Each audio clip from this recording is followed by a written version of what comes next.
देखो ABP सांझा Tata sky channel number 1929 ते। देखो ABP सांझा टाटा स्काई चैनल नंबर 1929 ते। ਕੈਨੇਡਾ ਦੀ ਸੰਸਦ ਦੇ ਵਿੱਚ ਇਮੀਗ੍ਰੇਸ਼ਨ ਦੇ ਮੁੱਦੇ ਤੇ ਤਕਰਾਰ ਹੋਣ ਤੋਂ ਬਾਅਦ ਹੁਣ ਸਰਕਾਰ ਹੱਲ ਦਾ ਭਰੋਸਾ ਦੇ ਰਹੀ ਹੈ। ਉਪ ਪ੍ਰਧਾਨ ਮੰਤਰੀ ਕ੍ਰਿਸਟੀਆ ਫਰੀਲੈਂਡ ਨੇ ਕਿਹਾ ਕਿ ਜਲਦ ਇਸ ਮੁੱਦੇ ਦਾ ਨਿਪਟਾਰਾ ਹੋਵੇਗਾ। ਸਰਕਾਰ ਰੁਕੀਆਂ ਹੋਈਆਂ ਅਰਜ਼ੀਆਂ ਦੇ ਨਿਪਟਾਰੇ ਦੇ ਲਈ 8.5 ਕਰੋੜ ਡਾਲਰ ਨਿਵੇਸ਼ ਕਰਨ ਦਾ ਦਾਅਵਾ ਕਰ ਰਹੀ ਹੈ। ਜਸਰਾਜ ਸਿੰਘ ਹੱਲਣ ਦੇ ਵੱਲੋਂ ਕੈਨੇਡਾ ਦੀ ਸੰਸਦ ਦੇ ਵਿੱਚ ਇਮੀਗ੍ਰੇਸ਼ਨ ਦਾ ਮੁੱਦਾ ਚੁੱਕਿਆ ਸੀ ਤੇ ਟਰੂਡੋ ਸਰਕਾਰ ਨੂੰ ਘੇਰਿਆ ਗਿਆ ਸੀ।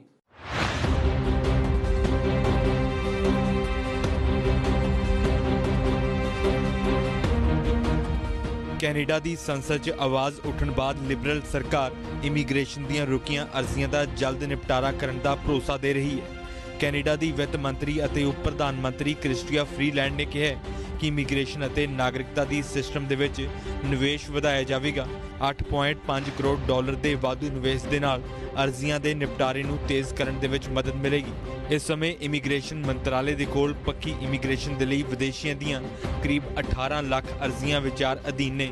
ਉਪ ਪ੍ਰਧਾਨ ਮੰਤਰੀ ਨੇ ਕਿਹਾ ਕਿ ਇਮੀਗ੍ਰੇਸ਼ਨ ਸਾਲ 2022 'ਚ 4 ਲੱਖ ਤੋਂ ਵੱਧ ਵਿਦੇਸ਼ੀ ਪੱਕੇ ਹੋਣਗੇ ਕਿਉਂਕਿ ਕੈਨੇਡਾ ਦੀ ਆਰਥਿਕਤਾ ਨੂੰ ਵੀ ਲੀਹ ਤੇ ਲਿਆਂਦਾ ਗਿਆ।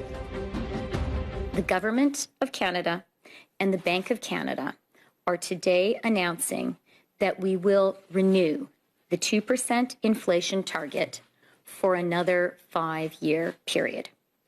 The target will continue to be the midpoint of the 1 to 3% inflation control range. Maintaining a stable environment for the prices Canadians pay is the paramount objective for Canada's monetary policy. That has been the case for the past 30 years, and that will remain the case for the next 5 years. Canada ਦੇ house of common 'ਚ ਪੰਜਾਬੀ ਮੂਲ ਦੇ conservative shadow minister Jasraj Hallan ਦੇ ਵੱਲੋਂ ਇਹ ਮੁੱਦਾ ਚੁੱਕਿਆ ਗਿਆ ਸੀ। Backlogs at IRCC continue to grow. As of October, there were 1.8 million applications in backlog and counting. Those aren't just numbers. They are families that remain separated, Canadian businesses unable to fill labour shortages, and refugees stranded in Afghanistan.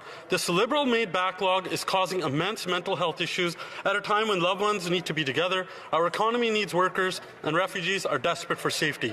What concrete steps is this government taking to finally address the disastrous Liberal-made backlogs? Jasraj Hallan ਨੇ ਭਾਰਤੀ ਕਾਰੋਬਾਰੀ ਦੀ ਉਦਾਹਰਣ ਦੇ ਕੇ ਸਰਕਾਰ ਨੂੰ backlog ਦਾ ਨਿਪਟਾਰਾ ਕਰਨ ਦੇ ਲਈ ਕਿਹਾ ਹੈ। Off on a job well failed. Deepak Talwar is a business owner in Saskatoon. He and his family left India for Canada in 2017 and have been waiting for years to hear any word on their applications. This story is just one of thousands of newcomers who are lost in the black hole of Liberal-made backlogs. My office hears these cases every day and the devastating effects it has on people. It is damaging Canada's reputation around the world. When is the government going to stop hiding behind excuses and finally get something done on immigration backlogs? ਇਸ ਤੋਂ ਇਲਾਵਾ Ontario ਸਰਕਾਰ ਅਗਲੇ 2 ਸਾਲਾਂ ਦੌਰਾਨ 100 business immigrants ਨੂੰ ਸੂਬੇ ਦੇ ਵਿੱਚ ਸੱਦਣ ਦੀ ਯੋਜਨਾ ਬਣਾ ਰਹੀ ਹੈ। ਇਸ ਵਿਸ਼ੇਸ਼ ਪ੍ਰੋਗਰਾਮ ਤਹਿਤ ਵਿਦੇਸ਼ੀ ਕਾਰੋਬਾਰੀ ਅਰਥਚਾਰੇ ਦੇ ਵਿੱਚ ਘੱਟੋ-ਘੱਟ 2 ਲੱਖ ਡਾਲਰ ਦੇ ਨਿਵੇਸ਼ ਤੋਂ ਬਾਅਦ ਇਮੀਗ੍ਰੇਸ਼ਨ ਦੇ ਯੋਗ ਹੋਣਗੇ। ਲੇਬਰ ਮਿਨਿਸਟਰ ਮੌਂਟੀ ਮੈਕਨੋਟਨ ਨੇ ਕਿਹਾ ਕਿ ਸਰਕਾਰ ਨਵੇਂ ਵਿਦੇਸ਼ੀ ਕਾਰੋਬਾਰੀਆਂ ਨੂੰ GTA ਤੋਂ ਬਾਹਰ ਦੇ ਇਲਾਕਿਆਂ ਦੇ ਵਿੱਚ ਆਕਰਸ਼ਿਤ ਕਰਨ ਤੇ ਤਵੱਜੋ ਦੇਵੇਗੀ। ਉਹਨਾਂ ਦੱਸਿਆ ਕਿ ਇਹਨਾਂ ਕਾਰੋਬਾਰੀਆਂ ਨੂੰ ਓਨਟਾਰੀਓ ਦੇ ਵਿੱਚ ਨਵਾਂ ਕਾਰੋਬਾਰ ਸ਼ੁਰੂ ਕਰਨ ਜਾਂ ਮੌਜੂਦਾ ਕਾਰੋਬਾਰ ਖਰੀਦਣ ਤੋਂ ਸੂਬੇ ਦੇ ਇਕਨੋਮਿਕ ਇਮੀਗ੍ਰੇਸ਼ਨ ਪ੍ਰੋਗਰਾਮ ਦੇ ਤਹਿਤ ਇਮੀਗ੍ਰੇਸ਼ਨ ਦੇ ਲਈ ਨਾਮਜ਼ਦ ਕੀਤਾ ਜਾਵੇਗਾ। ਨਵੇਂ ਪ੍ਰੋਗਰਾਮ ਤਹਿਤ ਸਰਕਾਰ ਨੂੰ 6 ਮਿਲੀਅਨ ਡਾਲਰ ਦੀ ਲਾਗਤ ਆਏਗੀ, ਪਰ ਇਹ ਖਰਚ ਉਹਨਾਂ ਇਮੀਗ੍ਰੈਂਟਸ ਦੁਆਰਾ ਅਦਾ ਕੀਤੀਆਂ ਫੀਸਾਂ ਦੇ ਰਾਹੀਂ ਰਿਕਵਰ ਹੋਵੇਗਾ ਜੋ ਕਾਰੋਬਾਰ ਸ਼ੁਰੂ ਕਰਨ ਜਾਂ ਖਰੀਦਣ ਦੇ ਲਈ ਸੂਬੇ ਦੇ ਵਿੱਚ ਆ ਰਹੇ ਨੇ। ਇਸ ਤੋਂ ਪਹਿਲਾਂ ਪਿਛਲੇ ਮਹੀਨੇ ਕੈਨੇਡਾ ਸਰਕਾਰ ਰੁਜ਼ਗਾਰ ਆਰਥਿਕਤਾ ਦੀਆਂ ਜ਼ਰੂਰਤਾਂ ਮੁਤਾਬਿਕ ਸਾਲਾਨਾ ਇਮੀਗ੍ਰੇਸ਼ਨ ਦਾ ਕੋਟਾ ਵਧਾਉਣ ਦਾ ਦਾਅਵਾ ਕਰ ਚੁੱਕੀ ਹੈ। ਸਾਲ 2021 ਦੌਰਾਨ 4 ਲੱਖ ਪ੍ਰਵਾਸੀ ਪੱਕੇ ਕਰਨ ਦਾ ਕੋਟਾ 31 ਦਸੰਬਰ ਤੱਕ ਪੂਰਾ ਕਰਨਾ ਹੈ। ਅਜਿਹੇ 'ਚ ਕੈਨੇਡਾ ਸਰਕਾਰ ਇਮੀਗ੍ਰੇਸ਼ਨ ਦਾ ਕੋਟਾ ਵਧਾਉਣ ਦੀ ਯੋਜਨਾ ਬਣਾ ਰਹੀ ਹੈ। ਸਤੰਬਰ ਤੇ ਅਕਤੂਬਰ 'ਚ 91,000 ਤੋਂ ਵੱਧ ਵਿਦੇਸ਼ੀ ਪੱਕੇ ਹੋਏ।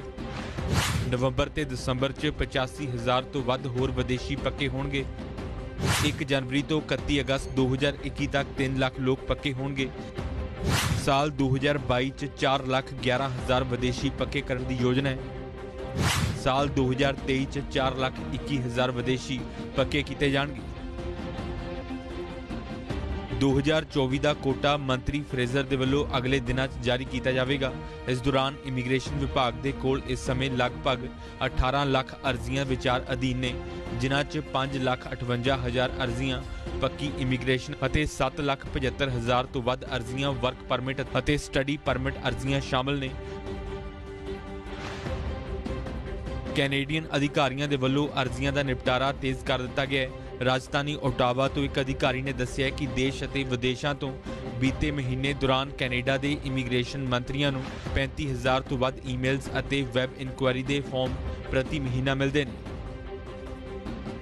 ਇਸੇ ਦੌਰਾਨ ਮਾਪਿਆਂ ਦੇ ਲਈ ਸੁਪਰ ਵੀਜ਼ਾ ਅਪਲਾਈ ਕਰਨ ਦੇ ਵਿੱਚ ਤੇਜ਼ੀ ਆਈ ਹੈ ਤੇ ਜਿਨ੍ਹਾਂ ਕੈਨੇਡਾ ਵਾਸੀਆਂ ਨੇ ਵਿਦੇਸ਼ਾਂ ਤੋਂ ਮਾਪੇ ਦਾਦਕੇ ਨਾਨਕੇ ਸਪਾਂਸਰ ਕਰਨ ਦੀ ਸਾਲ 2020 ਦੀ ਲੋਟਰੀ ਦੇ ਇਸ ਸਾਲ ਦੇ ਵਿੱਚ ਨਾਮ ਸ਼ਾਮਲ ਹੈ। ਕੈਨੇਡਾ ਦੇ ਇਮੀਗ੍ਰੇਸ਼ਨ ਮੰਤਰਾਲੇ ਦੇ ਵੱਲੋਂ ਸਾਲ 2021 ਦੌਰਾਨ 40,000 ਮਾਪਿਆਂ ਨੂੰ ਪਰਮਾਨੈਂਟ ਰੈਜ਼ੀਡੈਂਸੀ ਦੇਣ ਦਾ ਕੰਮ ਸ਼ੁਰੂ ਕਰ ਦਿੱਤਾ ਹੈ। ਇਮੀਗ੍ਰੇਸ਼ਨ ਮੰਤਰਾਲੇ ਮੁਤਾਬਿਕ ਸਾਲ 2020 ਦੇ ਦੌਰਾਨ ਅਪਲਾਈ ਕਰ ਚੁੱਕੇ 10,000 ਅਤੇ 2021 ਦੌਰਾਨ 30,000 ਮਾਪੇ ਪੱਕੇ ਕੀਤੇ ਜਾਣਗੇ, ਜਿਸ ਤਹਿਤ ਕੁੱਲ 40,000 ਵਿਅਕਤੀ ਕੈਨੇਡਾ ਦੀ ਪਰਮਾਨੈਂਟ ਰੈਜ਼ੀਡੈਂਸੀ ਪ੍ਰਾਪਤ ਕਰ ਸਕਣਗੇ। 23 ਸਤੰਬਰ ਤੋਂ 4 ਅਕਤੂਬਰ ਤੱਕ ਜਿਨ੍ਹਾਂ ਨੇ ਅਪਲਾਈ ਕੀਤਾ ਸੀ, ਇਸ ਦਰਮਿਆਨ 30,000 ਅਰਜ਼ੀਆਂ ਭੇਜੀਆਂ ਗਈਆਂ। ਜਿਨ੍ਹਾਂ ਨੇ ਸਾਲ 2020 ਦੇ ਵਿੱਚ ਲੋਟਰੀ ਸਿਸਟਮ ਦੇ ਰਾਹੀਂ ਅਪਲਾਈ ਕੀਤਾ, ਇਮੀਗ੍ਰੇਸ਼ਨ ਮੰਤਰਾਲੇ ਦੇ ਵੱਲੋਂ ਉਹਨਾਂ ਨੂੰ ਮੌਕਾ ਦਿੱਤਾ ਜਾਵੇਗਾ। ਸਾਲ 2020 ਚ 13 ਅਕਤੂਬਰ ਤੋਂ 3 ਨਵੰਬਰ ਤੱਕ ਅਪਲਾਈ ਕੀਤਾ ਗਿਆ ਸੀ। ਕੋਰੋਨਾ ਵਾਇਰਸ ਦੇ ਕਾਰਨ ਕੈਨੇਡਾ ਦੀ ਅਰਥ ਵਿਵਸਥਾ ਤੇ ਡੂੰਘਾ ਅਸਰ ਪਿਆ ਹੈ, ਜਿਸ ਬਾਅਦ ਹੁਣ ਕੈਨੇਡਾ ਸਰਕਾਰ ਇਮੀਗ੍ਰੇਸ਼ਨ ਨੂੰ ਵਧਾ ਰਹੀ ਹੈ।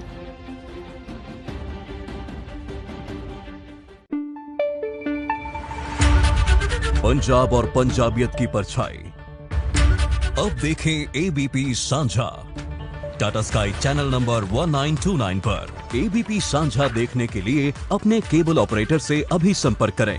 एबीपी सांझा, जोश, जज्बा, जुनून।